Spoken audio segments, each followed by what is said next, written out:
ফের বন্য দাতাল হাতির তাণ্ডব লোকালয়ে। ঘটনা দক্ষিণ খিলাতলি ও কৃষ্ণপুর এলাকায়। ধান ও সবজি ক্ষেতের পর এবার রাবার বাগানকে নিশানা করেছে হাতির দল। বনের ভেতরে পর্যাপ্ত খাবার না থাকায় হাতিরা এখন গ্রামীণ এলাকায় প্রবেশ করছে অভিযোগ স্থানীয় কৃষকদের।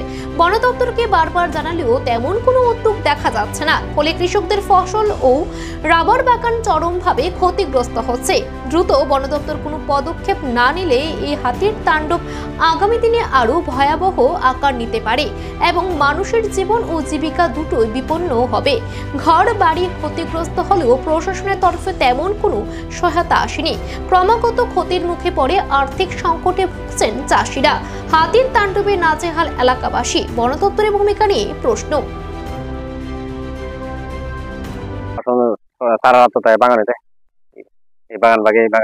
বিশেষ করে আমারটা বেশি বাঙালি।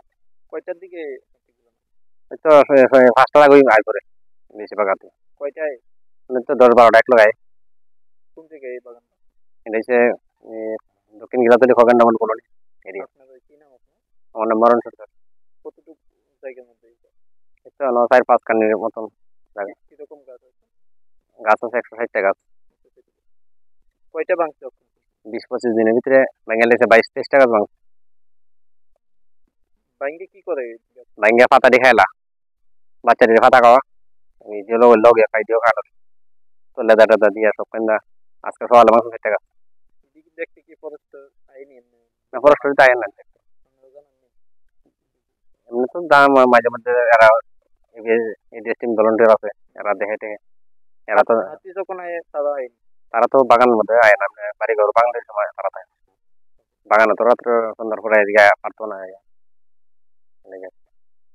এদিকে সব দিকে গতকালকে আইসে 6-7টা আইসে, বাচ্চা চলে আইসে।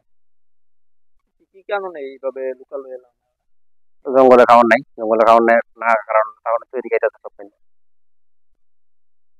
সব দিকে ভাঙছে, ওইদিকে সব করে তো এদিকে খুব বিচালিছে বাগান।